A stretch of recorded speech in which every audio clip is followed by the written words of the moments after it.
all computers are flawed, and the fix will take years. "It's been a bit of a disaster," said Ellison Ann Williams, founder and CEO of security firm Invale. "The problem happens in the memory of the computer.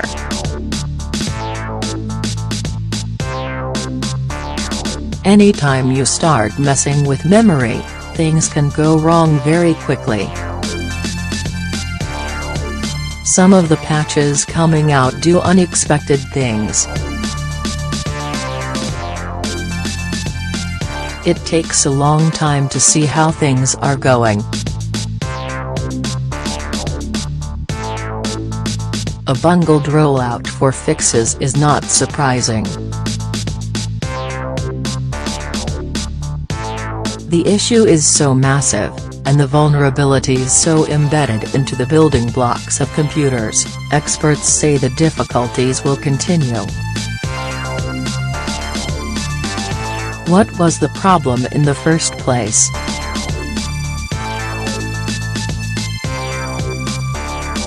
Meltdown and Spectre are flaws in processors, the brains of computers and smartphones.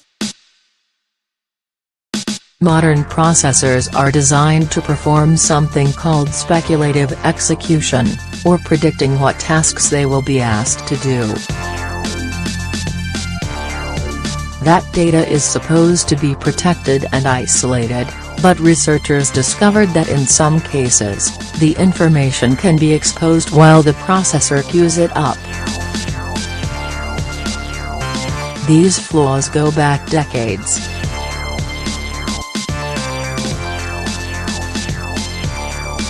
Some companies have already issued fixes for these problems, for example, Microsoft, MSFT, Apple, and Google products received updates quickly.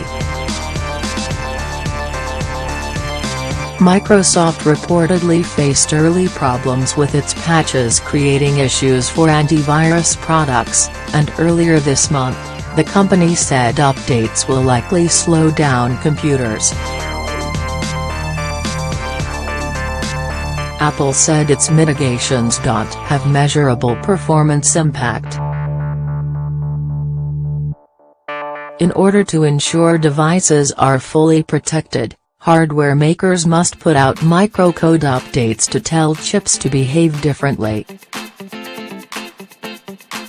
Software companies must also update their products to protect against exploitation. Paul Kocher is one of the researchers who discovered Spectre.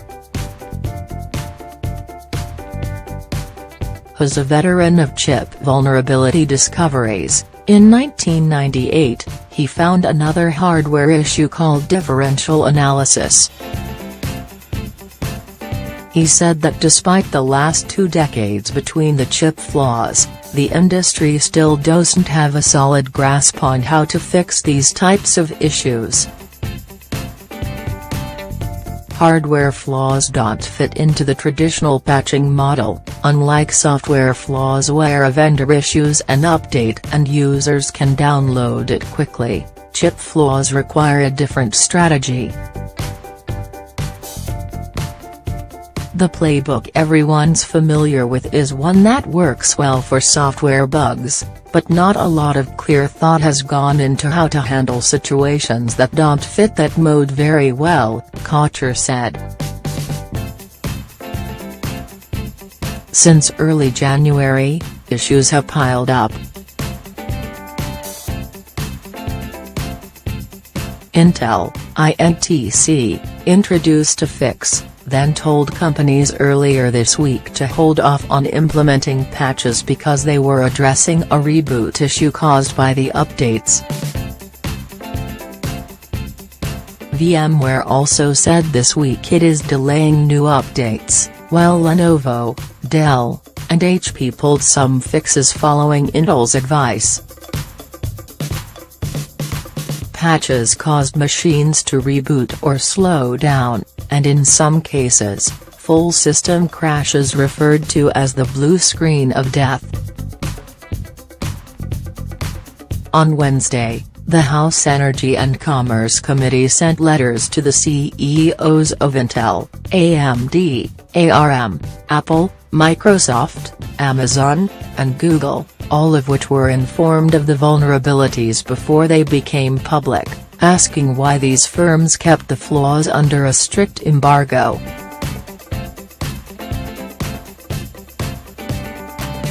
If you just use a laptop for checking emails and watching Netflix, NFLX, you likely won't notice a difference in your computer's function after it receives updates. Where chip flaws are causing issues is within businesses. According to data from Spiceworks, a professional network for people in the IT industry, 70 of businesses have begun patching against the flaws, and of those 38 have experienced problems with the fixes, including performance degradation and computers crashing. The study also found that of the 29 of large companies who expect to spend more than 80 hours addressing the issues, 18 expect to spend more than $50,000 to fix them.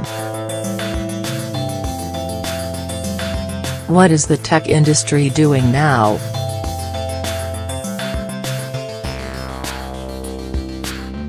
Companies are continuing to test and release patches to mitigate the problems caused by buggy updates as well as fix the vulnerabilities.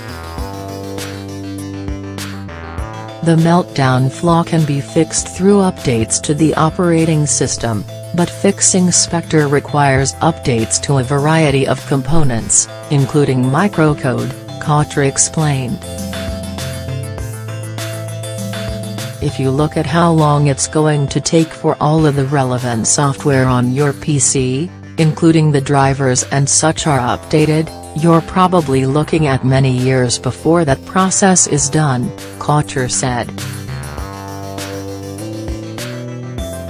On Intel's fourth quarter earnings call on Thursday, Intel CEO Brian Krzanich said Intel has been working to incorporate silicon changes into products to directly address the Spectre and meltdown flaws.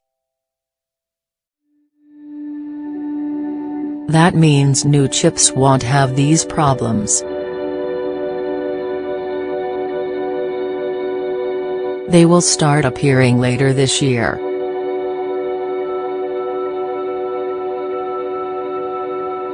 Kocher said although fixes are rolling out, it's likely researchers will see variations attacks taking advantage of the chip flaws popping up for a long time. According to Invales Williams, who spent over a decade as a researcher at the NSA, Spectre and Meltdown have exposed a vulnerable point of entry for sophisticated attackers that companies, and many hackers, likely didn't think about before these flaws were made public. Coming from a nation-state perspective, the memory attack surface was normal and pedestrian, Williams said. The awareness wasn't in the commercial space.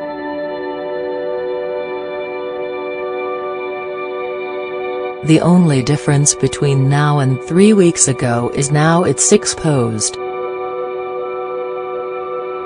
Experts say the attention now paid to the recent flaws will likely lead to more revelations about the insecurity of computers' building blocks. New chips will eventually mitigate the problems, and in the meantime, hardware and software makers are rushing to fix the vulnerabilities. For now, it's unclear how this massive security issue will change the fundamental strategies currently used to make processors. Kocher has a potential solution, but he admits he's in the minority for considering it. Companies should produce different chip designs depending on whether security or performance is more important, he said. "I don't see any way you can optimize simultaneously for the best possible security as well as playing video games with the best graphics possible," he said. "I think you need different hardware and software to do those kinds of tasks.